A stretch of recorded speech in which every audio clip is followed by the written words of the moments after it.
Presented by McDonald's of Glasgow, it's time for the Brown Sports Bag. From the heart of the Barrens, a weekly local sports machine. Alongside John Butler, here's your host, James Brown. All right, we're back again this week to talk about some high school football and other types of football, I am going to guess. We got a whole list of stuff really to kind of talk about here.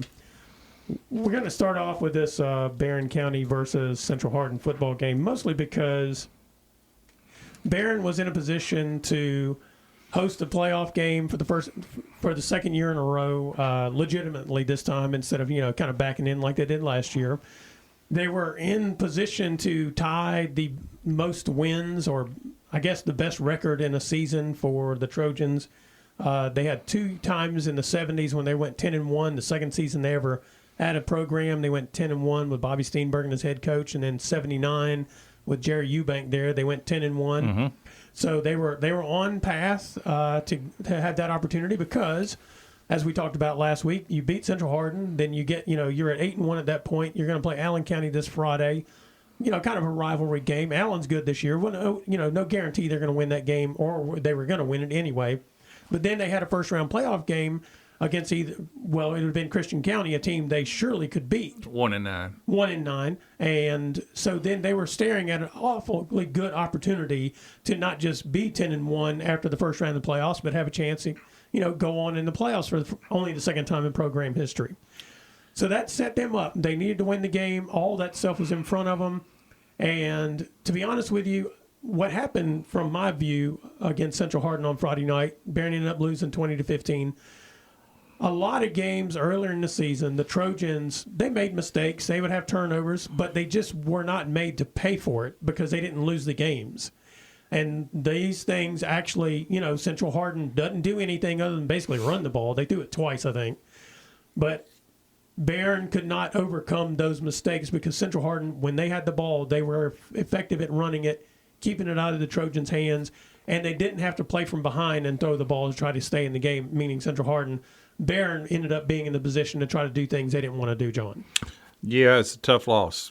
The losses that hurt, I think, the most from a coaching perspective or whatever, looking back at my career, the toughest losses are losses in which you think you're better. Yeah. And then you lose. That's what happened here. Yes. I think we play Central Hardin 10 times. Barren wins 8. Yeah. And the other tough losses is when you have a lead late in the game and you should ice it and win the game, and somehow you lose it by turnovers and basketball missing free throw, various mistakes that you can make. Yeah, just fundamental mistakes, so to speak. Those are the two that hurt the most. Right. This is a game that, it's frustrating because we did not pick a good time not to play well. And we had 3 turnovers, lost turnovers. We fumbled it 4 times, lost it 3 times. And against a team, Central Hardin was 1-7. Now, we were 7-1, and they were 1-7. Right. And when you're sitting in that situation with a chance to go 8-1 and host a playoff game and probably win the playoff game, those are games you probably should win. And I know it's a game that you should overall win. Now, in defense of Central Hardin, not all 1-7 teams are alike. No. They had played. Their schedule was much tougher than our schedule in many ways. They've lost to Louisville Central, one of the top teams in 3A. Mm-hmm. They lost to Louisville Manual, who's I think has only lost 1 game all year, big school out of Louisville. Mm-hmm. They've got Bryan Station coming up this week. Mm-hmm. They've lost to McCracken County. I mean, they've played one heck of a schedule. They lost to Bowling Green. Yeah. So their schedule was really, really good.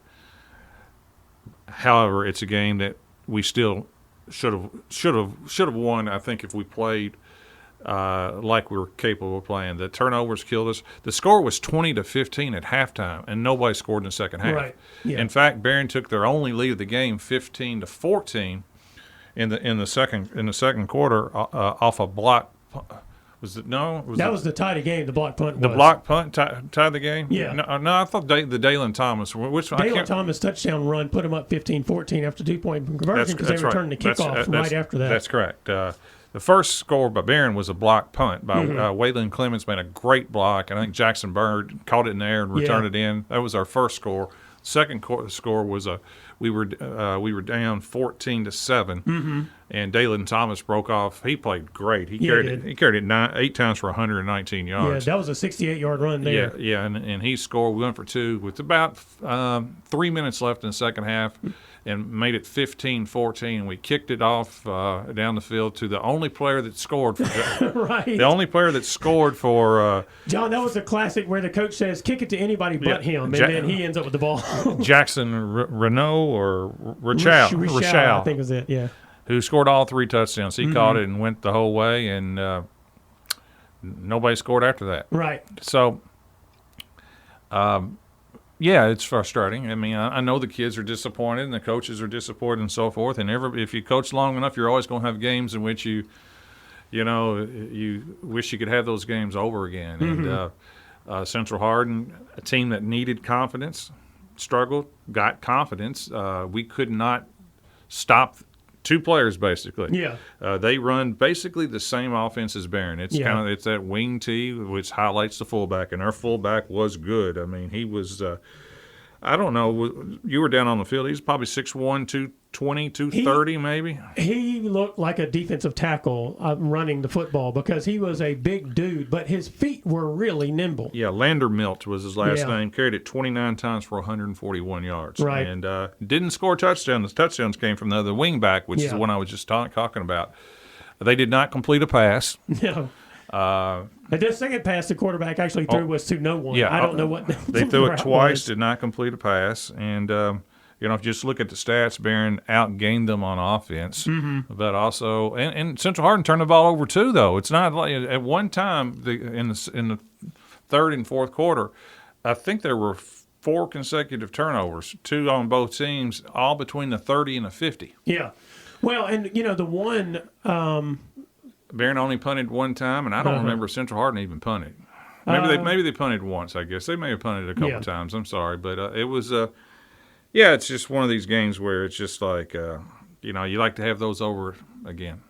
It was a fascinating game. Going back to the Loudermilk guy or whatever his name is, he was number 41, so he had a lineman's number. I guess that's kind of a tight end fullback number, but. When I was watching the game, I was like, has this guy been playing all year? And if so, why are they 1-7? Because basically they just blocked down, and like I said, he had nimble feet. There were times when people would try to tackle him and he would just roll off of them and stay on his feet and keep rolling. And then I was looking at the stats during the game, and it dawned on me that was only the 3rd game that he really played on the offensive side of the ball. He was the team's leading tackler. I don't know if he played on defense in the game. I didn't really pay attention to that part of it until later when I realized he was their leading tackler coming in. But their leading rusher did not play in the game, and apparently he's been injured. He got injured in the Warren Central game, and they put this Loudermilk kid at fullback. He carried it 27 times against Warren Central for 140-something yards, I think it was, and he carried it 5 times against North Hardin when they lost that game. Obviously, they got in a hole. You can't just hand it to the fullback when you're in a hole. And then basically they played from in front against Barren, and they gave it to him 29 times. And it was just the old adage of, if it ain't broke, don't fix it. And that's basically what their game plan was. And Barren, because Barren turned the ball over and gave them possessions and let them keep the ball, Barren was unable to fix their issue in terms of just dealing with him. Yeah, defensively, couldn't stop Central Hardin enough. Probably time of possession, I'd say Central Hardin probably had it 75% of the time. Maybe I'm just guessing. And it's just, they had a big line, probably the biggest line that we face and so forth. And we had trouble with that. Saying that, still only gave up 20 points. Right.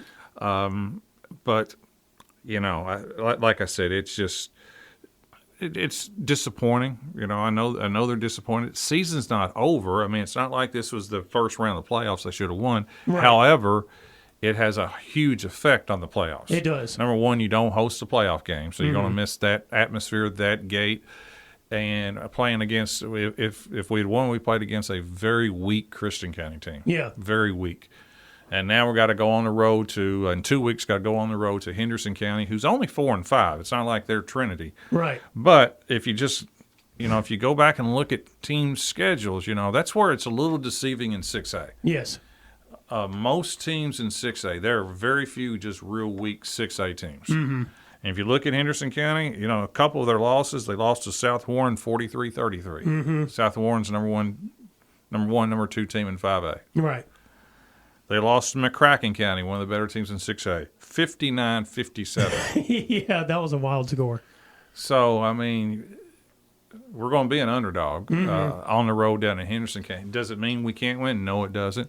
But we're going to have to really kind of reset and listen, we can forget about Friday and come back and lose the next 2 nights and play well. Mm-hmm. Allen has only lost 1 game. Yeah. Allen's really good, really physical. It'd be a really tough test on senior night, Friday night, against a very good Allen County team. I can't remember the last time that Allen and Barren had played, and one team was 8-1, the other team was 7-2. Yeah, and that hadn't happened a lot. You're talking one loss. They lost to the number 2 team in 4A, Paducah Tillman. That's correct. Which is if Boyle County wasn't out there, everybody would guarantee Paducah Tillman's winning the Right. 4A this year. So we'll see. There are. Tate Spillman is a good leader. Senior quarterback. And they've got good leadership out there and so forth. So. I do think the Trojans will bounce back, but like I said, you can bounce back and still lose. Oh, yeah. That's just the way it can be. Well, and they didn't get away with the things, when I say get away with, mostly it's turnovers. You go back to the Glasgow game, I think they had 5 fumbles, but they lost 3 or 4 of them, but Glasgow couldn't score. Right. You look at the Warren East game, they had a couple of fumbles they recovered themselves and turned into big plays. Mm-hmm. And the final score of that game was 60-52. So they've had these moments. They just didn't, like I said, they didn't get away with it. But like you said, they need to play very clean in the next 2 games to have a chance to win them because Allen County is really good, really physical. I've seen them when they played Glasgow. Ross is a really good running back. That'll be a test like Central Hardin. If you get up on them and make them throw, you have a chance to beat them. But if you don't, they're going to make you play from behind. And then, as we've seen, Barren doesn't want to play in that position either. Almost in any sport you play, when talent is fairly even, then mistakes can cost the team that makes the most. Yeah. If you got more talent than another team, you can overcome those mistakes. Right. If it's even, or if you don't have as much talent, then your turnovers, mistakes, errors in baseball, really hard to overcome. Well, and going back, Barren can beat Allen County, and they can go to Henderson County and win that game too. I think they are good enough to win both those games. They just got to play better, and they did. Got to play better. That's correct. Meanwhile, Glasgow just absolutely destroyed Butler County. It was 56-14 on Friday night. Punched their ticket to the playoffs. They will be on the road to Union County for the first round of the playoffs, which is where they played a couple of years ago. Ironically enough, 2 years ago, Glasgow was at Union County and Barren was at Henderson County. So I think I'm going to do what I did 2 years ago and go to one game and go to the other one. This is not too far apart. It's just driving up that highway at night is a little creepy. Right. But so they set themselves up for a road playoff game. They're going as a 4 seed. Union County, I wasn't sure how good Union County was, but they beat Hancock pretty handily, and they have a running back. I think his name is Jaron Johnson, I think is his name. Really good running back. I think I told you about him last week. He's pretty outstanding, so they're going to have to deal with that. On the upside, and, if Glasgow's defense has played well in the last 2 games since they came back from the fall break, and that is a good thing for them. But also, their secondary has been outstanding. Kellen Stone had 2 interception returns for touchdowns on Friday night. Their defensive front played real well against Hart County. They played well against Butler County. Butler County's might be one of the worst teams in. Yeah, they're 0-9, right? Yeah, but Hudson Gum had a good game. He had 4 touchdowns, over 200 yards. Yeah, so Jarrett Martin 3 touchdown catches. So a lot of things that they've been struggling with offensively, they got them to work. Glasgow lost 5 in a row. Yeah. This is a game they should win, but sometimes those games come at a right time. And listen, there's nothing like confidence, and however you get it. Mm-hmm. And if it's going out there against a bad team but performing well, then good, Yeah. But they needed that win because Glasgow's in a 5-team district, and not everybody qualifies for the playoffs. So they did qualify, and they'll be one of the better 4 teams in the state. Yeah. Four seeds. They will, there's a lot of 4 seeds that won't have a win. Right. Or only one win. Yeah. Glasgow's more than capable of pulling off an upset of a number 1 seed. They're good enough. Mm-hmm. They have Somerset this week. That's Somerset's always one of the better teams, and I think they're in 2A. Yeah, I think they're in there with Danville and those guys right now. So that's a long-time rivalry, Somerset. Mm-hmm. So, who knows if they can go out there and beat Somerset, that would even give them even more confidence because Somerset's a lot better than Butler County. Yeah, they are. And it's a pretty good game to close your season on because, Somerset's always going to provide you with some tests that a lot of other teams aren't because of the way they generally play. They like to run that spread offense a lot of times. Yeah, they got good speed. Yeah, and so, it's going to be a different look than some of the other teams they've played this year. Yep. Well, certainly the teams in their district other than Franklin, Adair County might throw the ball some, and they got Stonebreaker over there. But Hart County's a team that's going to line up and smash you in the mouth. So Somerset will be an interesting test to close out the regular season. Right. And now I mentioned Kellen Stone having 7. He had 2 interceptions Friday. He has 7 on the season. That ties him with number 1 in the state, along with Caverna's Jalen Crane. There are 2 other kids. I don't even know who they were. I didn't look it up. Because Jalen Crane had an interception Friday night for the Colonels. So we got 2 of the better defensive backs in terms of if you throw the ball in their neck of the woods, they're probably going to snatch it out of the air and that kind of thing. Caverna ended up going over to Ballard Memorial. They beat them, I think it was 54-14 over there. So they ended up with the number 2 seed for the first round of the playoffs. That'll get them a home game. They will play Louisville Holy Cross in the first round. Yeah, it's a tough matchup. Yeah, Louisville Holy Cross has a kid. I think his name is Jamari Pennebaker, and he's really outstanding there. That's why the loss to Russellville Yes. hurt. The district they're playing, there are 3 good teams. Yes. Quality teams. Yeah. And last year Bethlehem wasn't bad. that's right. And they were the 4. That's why that hurt. Yeah, because you really, if you look at Louisville Holy Cross's, they barely lost to Kentucky Country Day, which beat Campbellsville, upset Campbellsville on Friday night. And they got beat pretty handily by Campbellsville, but the Pennebaker kid did not play in that game. So, it was. I was reading a story about that game. Campbellsville lost to Kentucky Country Day 20-18. Yeah. And Campbellsville had it on the 5-yard line at the end of the game with like 5 seconds to go. Mm-hmm. And went for it and didn't score. Of course, the field goal would have won. Yeah. And that would be equivalent to an extra point. Mm-hmm. And they asked the Campbellsville coach said in the newspaper, said, "We just can't kick." He said, "That's we've been looking for a kicker." Said we struggle with that. We struggle with blocking, struggle with holding. And Campbellsville's the number 1 team in the state. Mm-hmm. And it's just like, and they have a good soccer program too. So they need to recruit because that can beat you when you're the number 1 team in the state and you can't kick extra points or can't kick a 22-year-old field goal to win a game. Right. That'll probably come back to get you. You would think in Campbellsville, where you have a men's soccer program that's pretty good, and you have a lot of kids who are coming up playing soccer just in that neck of the woods, because Taylor County is usually pretty good. So between them anymore, let's just be real, between the boys and girls team. Yes, that's right. You can get Barron's proven it. You can get, Green County's got a girls soccer, got a girl kicker. Mm-hmm. You can get somebody to go out there and make an extra point or a 20-yard field goal. Yeah, you would think they could find somebody just to come out there and boot the ball. Like you said, basically 15 yards or whatever it is. But anyway, so that sets Colonels up with a home game against Louisville Holy Cross. That'll be November 8th. All these first-round games are November 8th. They are the only ones that will have a home game, though. The other 2 are going to be on the road. And they finish up with Monroe County on Friday night. I think that's a pretty good test for them going in because Monroe ended up winning that district over there, that 2A district that has Metcalf, Clinton, and Green in it. Although Green, surprisingly, due to the injuries, really took a turn for the worse this year.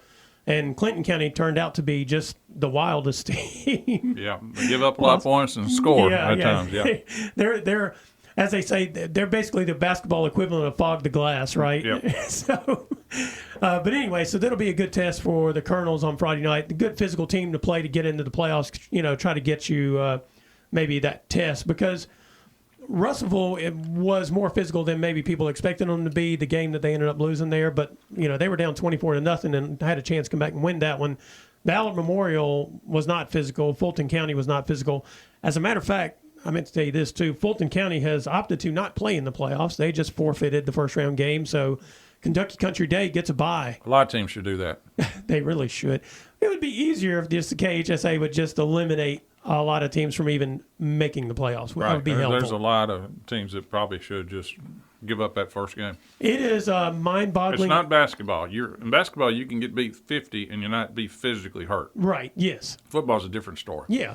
I mean, we're talking a lot of these teams might have, 15 or 16 players out there, and we're talking of those 15, 16 players, we're talking 13-year-olds playing against 18-year-olds because you got to have some freshmen, hopefully, that are, right. Participating, but they're just not ready for that level.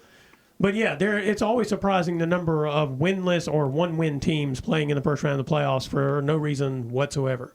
And we've seen some of this since, I think, the 2020 year, that COVID year, where teams have just opted to say, look, if for player safety, we're just not going to worry. We're going to play the regular season. We're just not going to worry about the playoffs. And if they're not going to worry about it, then why do we have so many playing in it? Right. Anything else on the high school football front before we get out of this segment? No, I think it's the playoffs are set. You can go on the site, and the first round are all set right now. Yep. All right, it's the Brown Sports Bag presented by McDonald's of Glasgow. We'll be right back. Presented by McDonald's of Glasgow, it's back to the studio with James and John, the Brown Sports Bag.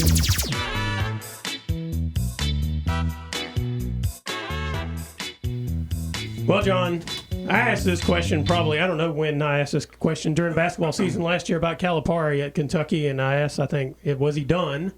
And there were lots of signs that he was. I just thought that he was done because Kentucky would get rid of him, not because he would just up and decide to leave. And, with the fact that Mark Stoops flirted with the Texas A&M job last year, and Texas A&M said, well, their fans said no thank you, or their boosters, I guess, really said no thank you. Mm-hmm. Now he's at Kentucky. And I understand it was a tough week for him personally because his mother had died, and I'm sure there was a lot going on. But since the Ole Miss game, it's not been great, in a lot of ways. There are a lot of things that have not been great for Kentucky's football team, and so I have to ask the question: do you think Mark Stoops is done there? Possibly. Do I think he'll get fired? No, I think he will not get fired. I mean, the athletic director likes him a whole lot, and overall he's done a great job. But has it run its course? Probably. Are the fans starting to sour on him? I think the UK people have gotten sour on his offense. Yes, right. Because the offense has just been consistently not very good the last. Will Levis had that one good year, but his second year was not very good. Well, we go back to whenever they accidentally found the right quarterback. That's correct. You're right. So it's just, they've always been known for their defense, but Stoops is. He's had too many offensive coordinators. Yeah. I mean, it's a different one almost every – if they make it through a couple years, it's almost a miracle. And I don't know if it's because he tries to control them. He's a defensive guy. But it didn't matter who's there as a coordinator. They all end up kind of playing the same. They do. They really do. And they've got major offensive problems. It's, again – they've got quarterback issues. Will Levis was kind of – the rarity when he came in and had that one great year. And they just don't move the ball. And now all of a sudden I think you asked me, do they have the best defense in the country? And I looked at you like, really? They gave up over 500 yards to Auburn, 2-5 Auburn, by the way. Who has been struggling offensively all year. Gave up over 250 yards to one running back. And, they look demoralized. They benched their starting quarterback at halftime, which I thought was puzzling. Am I a big Brock Vandegrift fan? No.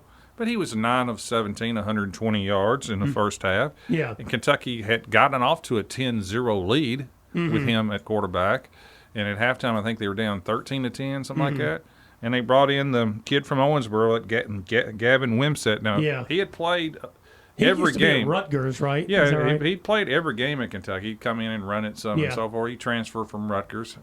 And he started at Rutgers, but he had a completion rate of under 50%. Yeah. Well, they put him in the start of the second half, and I'm just kind of thinking, well, they're going to give him a series or two. They left him in the entire second half. Kentucky gets blown out. He goes 3 for 10 for 34 yards and an interception. He's clearly not the answer. Right. So it's going to come down to, they got Tennessee. It's going to come down to two things. It's either they're going to go back to Vandergrift, which I think they will, or they're not going to Gavin Wimstead. No. He's out. They gave him his shot. He's definitely out. Yeah. Or they're going to just ditch it all and go with the freshman. Now, if they ditch it all and go with the freshman, that tells me that Stoops is going to stay. Yes. Unless he gets a better offer. Mm-hmm. He will be looking. I don't have any doubt about it. He will be looking around. But if he's committed to staying here, I think the freshman is definitely in play. I don't think he's ready. You're talking about Boley here, right? Yeah, I mean, the mistake that Kentucky's made all year, in my opinion, has been if they're going to play two, it should be Vandergrift and Boley. Yes. Not Vandergrift and Wimstead. Wimstead does nothing different than Vandergrift. Vandergrift can run it too. Wimstead doesn't even run it as well as Vandergrift. Well, they think he does. Yeah. They think he does, but I can't really see it, to be honest with you. So if you're going to get... He wasn't known for his running in high school or at Rutgers, was he? He was known for winging around the field. No, he's kind of one of those running / throwing quarterback or whatever, but I don't see it. So sometimes I think these days some of these quarterbacks get fit into that mold because that's the offense they've designed. Well, but they're not really that kind of quarterback. Well, Vandergrift, I think, will be back in the lineup. I mean, I don't think he lost it unless they just want to ditch it and go to Boley. But I can't see him playing a true freshman at Tennessee. That would be. That would be cruel and unusual. It's an Eighth Amendment violation. I was going to say sadistic, but yes, cruel and unusual. That's an Eighth Amendment. Yeah, it's prohibited by the Constitution. Yeah, because that's exactly what it would be. But also, it would be sadistic in this sense because it would be basically all the fans who are like, just play the local guy, play the Kentucky kid. Meaning Boley, the freshman, and then them saying, okay, fine, we'll play him against Tennessee and prove that he's not ready by getting him murdered. They have probably played themselves out of a bowl for the first time. Oh, yeah. Because they're not beating Tennessee. No. And they still have Texas. Mm-hmm. And they got Louisville, who I think Louisville's better, but Kentucky with Stoops has outperformed Louisville. Here's the thing about Stoops. There are 2 games every year. And you look at them. The Georgia game, where they get done, and generally you're like, if they can play like that, why can't they beat everybody else? Yeah. And the Louisville game, where they owned them. Yeah, they beat Louisville, and everybody says, if they can play like that against Louisville, why can't they beat everybody else? That's right. And so that's why I look at this, and it's almost like going back to Calipari coaching the basketball team, where you're like, okay, why is it that they don't seem to perform when they need to? They only seem to perform in very certain circumstances, and it's like the teams don't motivated. They're not schemed right or something to perform week in and week out the way they need to be the quality they should be. They got good receivers. So they have good receivers. They don't have the quarterback. That's part of their problem. Yeah. Defensively, I don't know. I don't know if they're run down, maybe disheartened a little bit with how the offense is played. I don't know. They've had a series of tough games, physical games, Yeah. But still, when you're losing to South Carolina, when you're losing to Vanderbilt, though Vanderbilt's much better, losing to not a real good Auburn team. Yeah. That probably means you're not very good. And that's kind of they're 3-5 and going in the wrong direction. They are at the bottom of the SEC standings, just above Mississippi State, which might be one of the worst Power 5. Is it still Power 5? Power 3 conference teams out there. Yeah. And because Mississippi State is absolutely horrendous at this point in every facet. And Kentucky is better than them, but they don't look it all the time. Meanwhile, Louisville, if you're as a Louisville fan, you kind of have to look, and if you are a Louisville fan, you have to look and say, this team is just, they've lost some games, but every game you're thinking to yourself, man, they could win this one. Yeah, they saved their season against Boston College. Louisville's down 5-3. They were down 20-0 at one time. Yeah. And they were down at one time 27-10 in the fourth quarter and came back. And they came back because they got a few stops, but they got a quarterback that can really play. I think he's an NFL. He'll get drafted. They're kind of the opposite of Kentucky. They are got a quarterback who can really play, but their defense gives up things that you like. Tyler Shell, and they've got a brilliant offensive-minded coach. Brilliant. And he was 28 of 38 for 382, 2 touchdowns. And they had to get that win.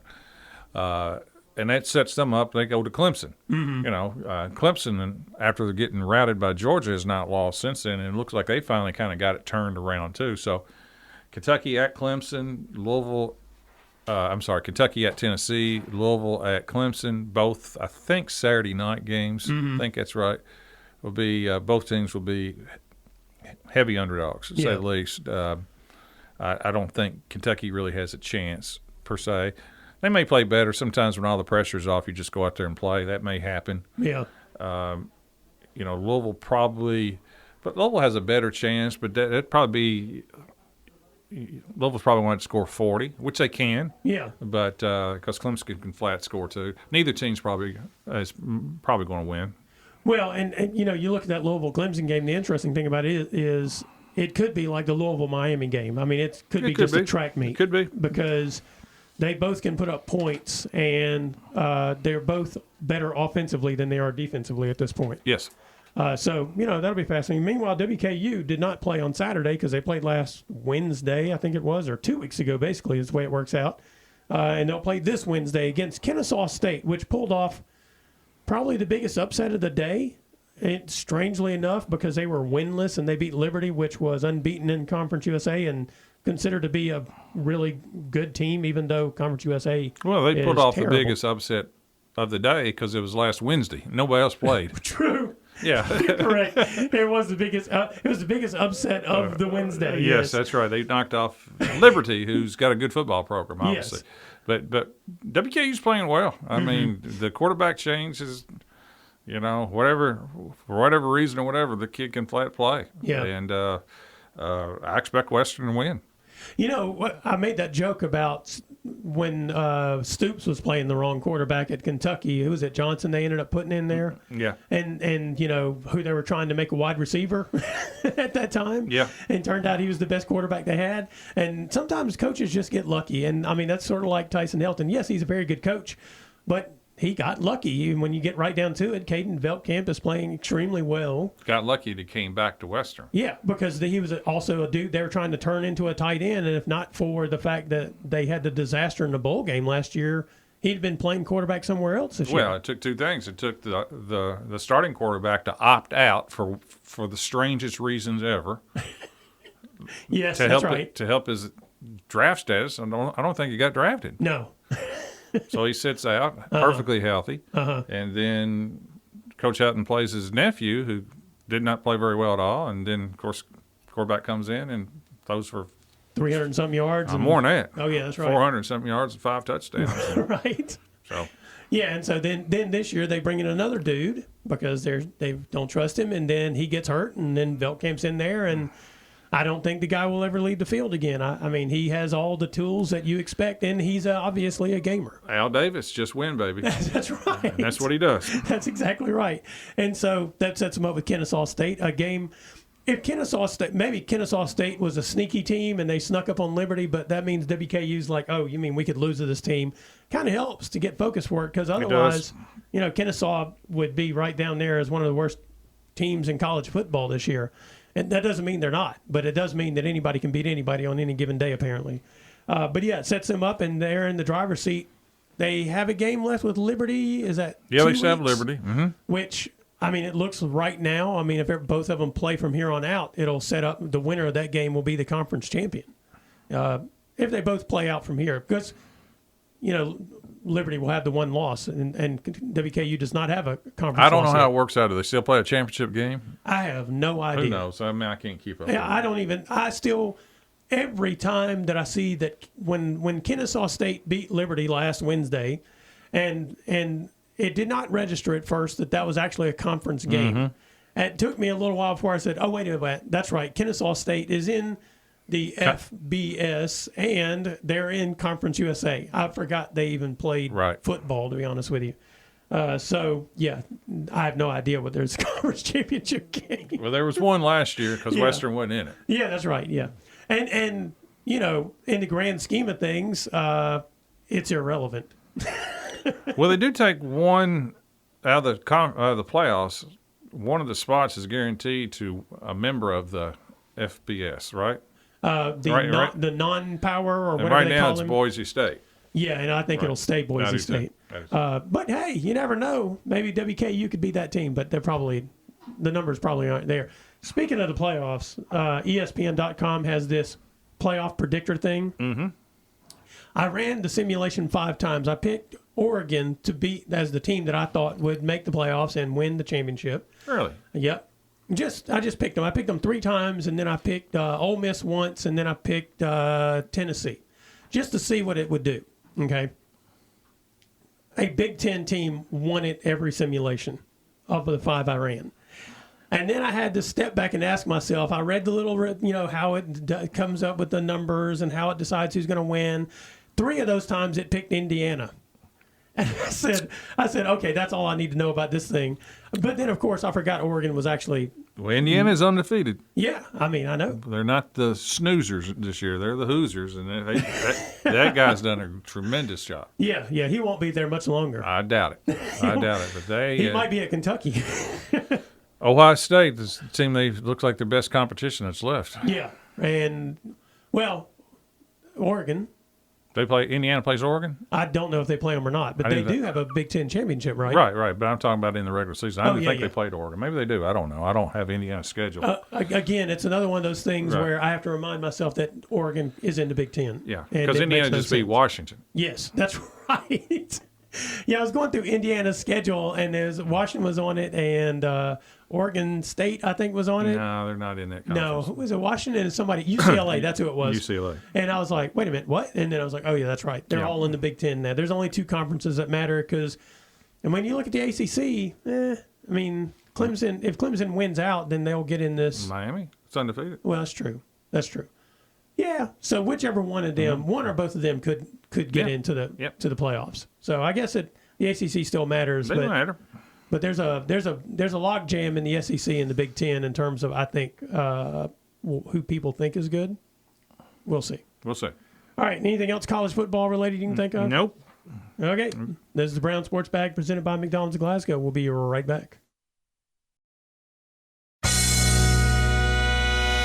Presented by McDonald's of Glasgow, it's back to the studio with James and John, the Brown Sports Bag.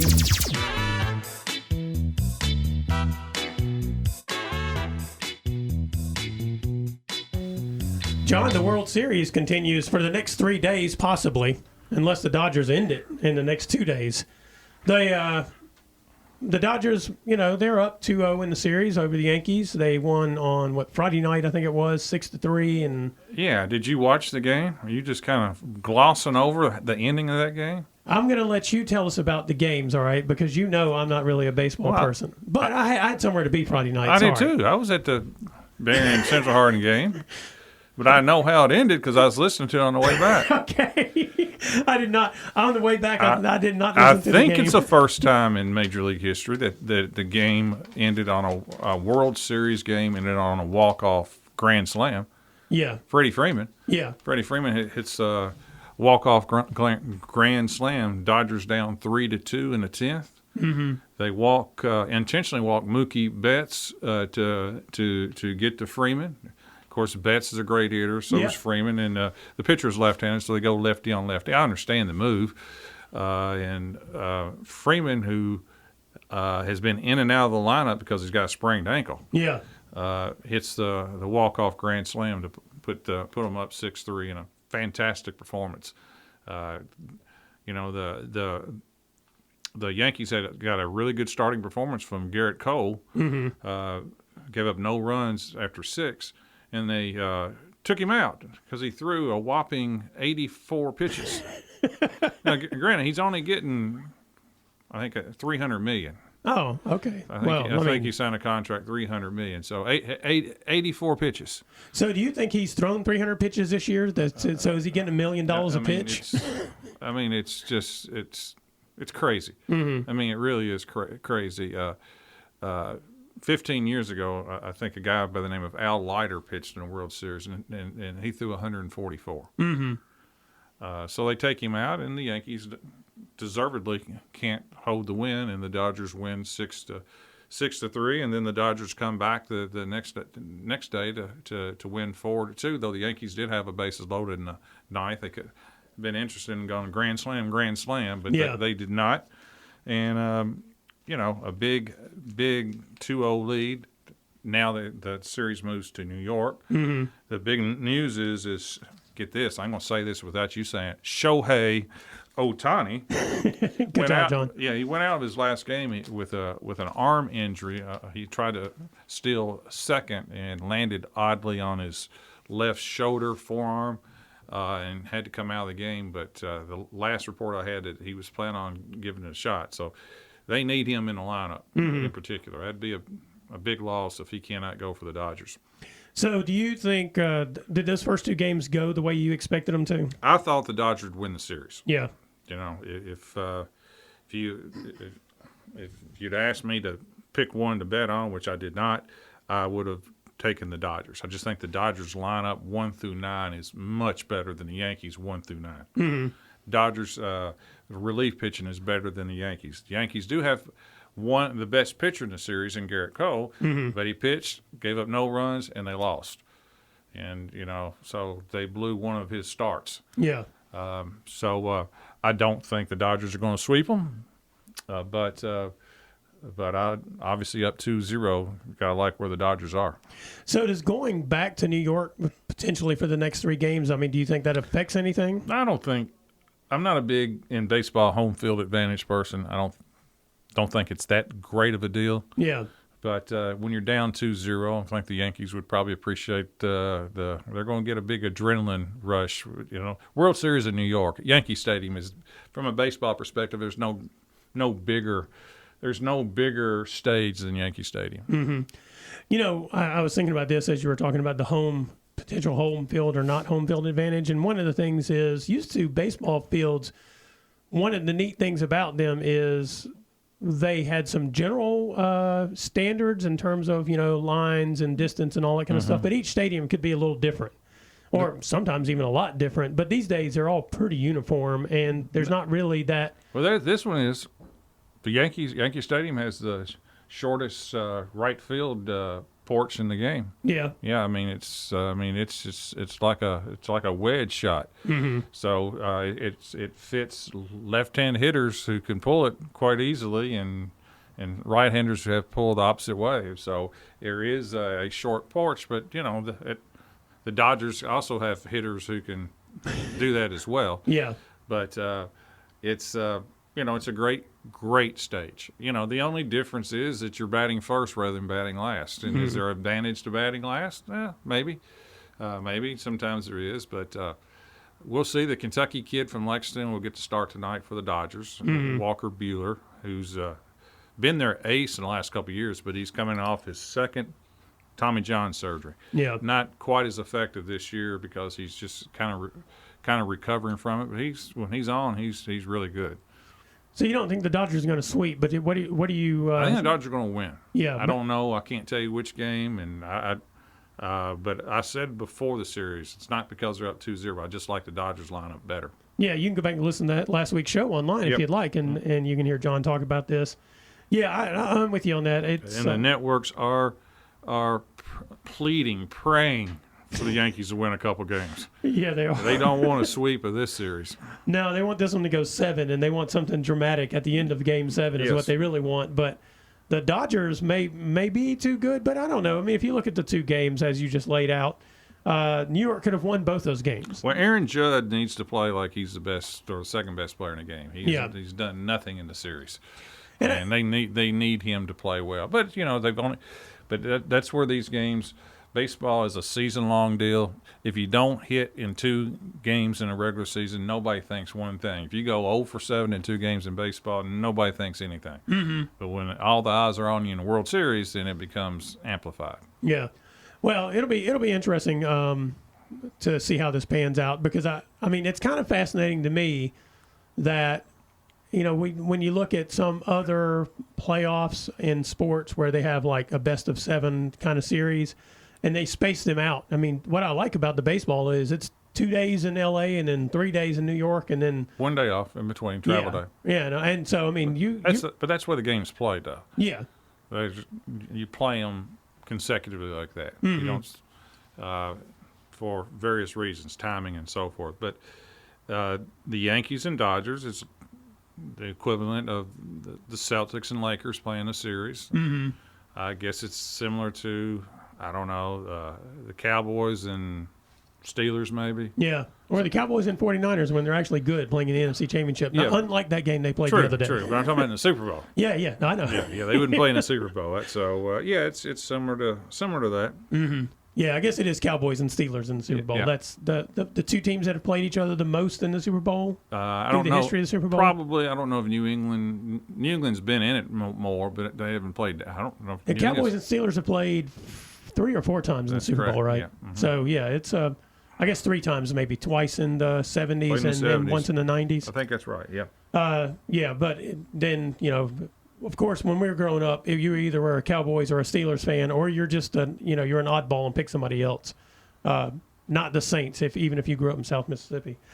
So, anything else on this MLB business you can think of? I mean, what are you looking forward to in these 3 games in New York? Well, I mean, it's got great drama because they've got this series has the stars. Mm-hmm. I mean, Ohtani, Freddie Freeman, Mookie Betts. Mm-hmm. If you like U of L like I do, the catcher, Will Smith, played at Louisville. Mm-hmm. The pitcher for the Dodgers, Lexington. Mm-hmm. So you got that. And for the Yankees, you got Soto, will be a free agent. He'll probably ask for, I'm not kidding, $400, $500 million. I'm dead serious. Yeah. And you got you got Aaron Judge, and you just have the Yankees. I mean, it will be a wild atmosphere tonight, and hopefully it's a good game. I'm guessing you're watching all these, huh?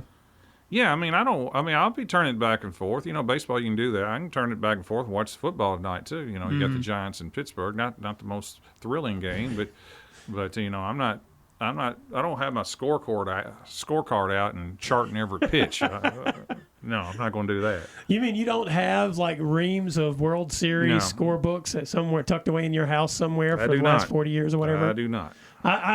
I know people don't do that so much anymore, but I used to love that, especially when they was talking about people who had listened to the games on the radio and then track it in the scorebook. Yeah. I mean, and for those people who might listen to this show and think nobody did that, yes, they did. Yes, they did. I had a family member that was his thing, and I just did not get it. But as much as I love sports, I still didn't get it. All right, this is Brown Sports Bag presented by McDonald's Glasgow. We'll be right back. Presented by McDonald's of Glasgow, it's back to the studio with James and John, the Brown Sports Bag.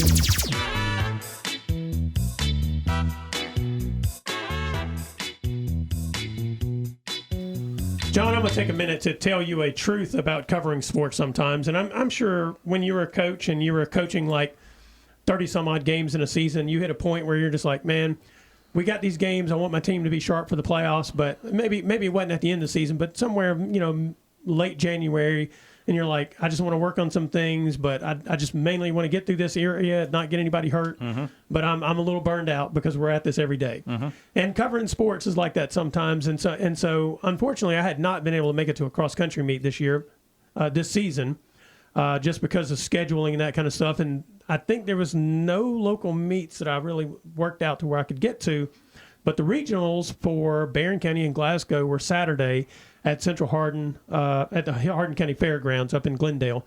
And I was up. I went to Central Hardin on Friday night, like you guys did. Got done about midnight.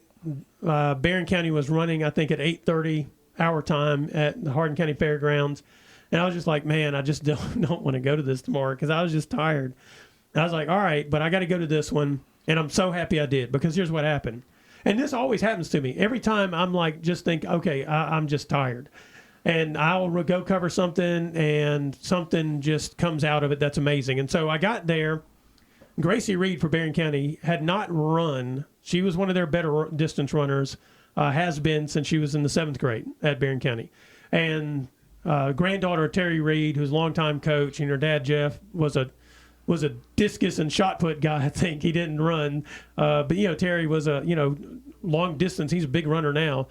So anyway, I get there and Gracie's going to run, and I knew she had not been running and had not run in the regional track meet last year because she had an injury that they found, and that's why she was kind of struggling all during the spring, during the track season. And so she basically had to take since May all the way until about 2 or 3 weeks ago. As far as running, she wasn't able to run. She was recovering from this leg injury. Now, she did take up swimming and all that for her physical therapy to stay in shape.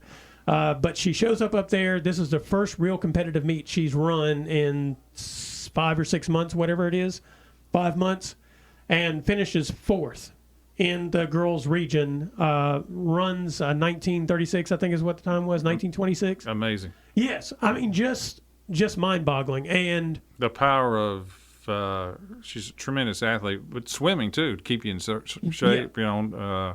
But that's incredible. Yeah, I mean, it's just one of those things where. And Barren qualified as a team too, didn't he? Yeah, they finished 3rd, qualified as a team, and I mean, she ended up leading the way there. They had a good meet overall. Adeline Coleman was. Was the 2nd for them. Molly Beckham was the 3rd runner. Yeah. We had Audrey Nutzman. Mary Warren, Anna Kate Alexander, and Maria Dyer was the other runner. Right. So yeah, it was an incredible performance by her. I just have to say, I was absolutely impressed with her performance.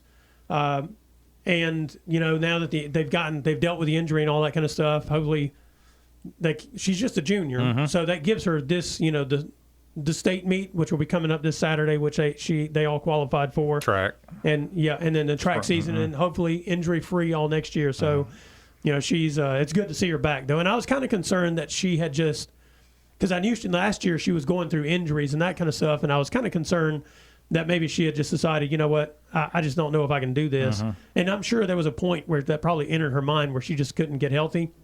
But sometimes taking that break, even if it's not the way you wanted to take it, is a really good thing. So yeah, they had a good performance. Brody Miller for the Barren County boys qualified. He finished 5th in his race. I think Ian Mannion and Devin Glass ran for the boys over there as well.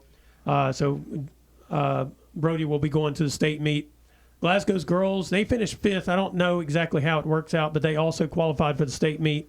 Ann Rhodes Pike led them.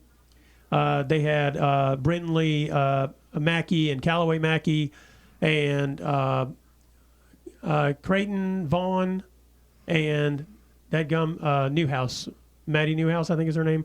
Madison Newhouse. I mean, that was their 5, and then they only have one boy running. His name is Wyatt Morgan. He's just 7th grade, a little old guy running on the boys' side. So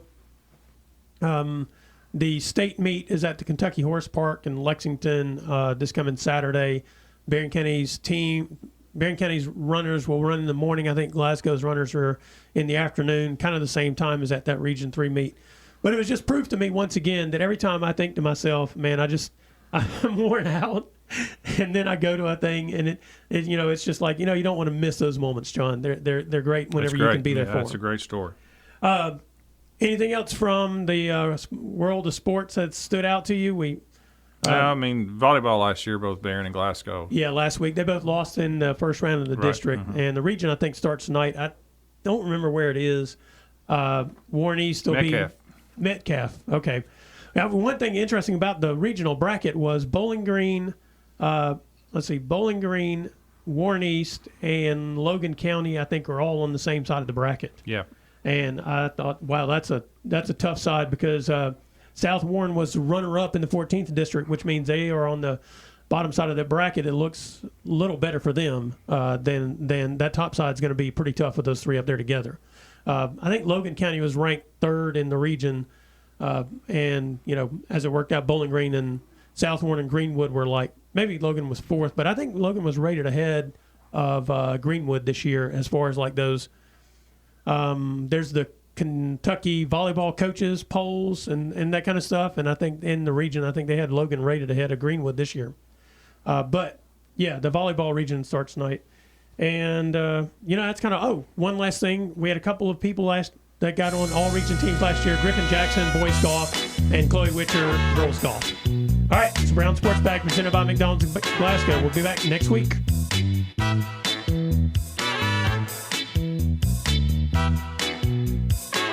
Thanks for listening, and be sure and join James and John once again next Monday at 4 for the Brown Sports Bag, a local weekly sports machine presented by McDonald's of Glasgow.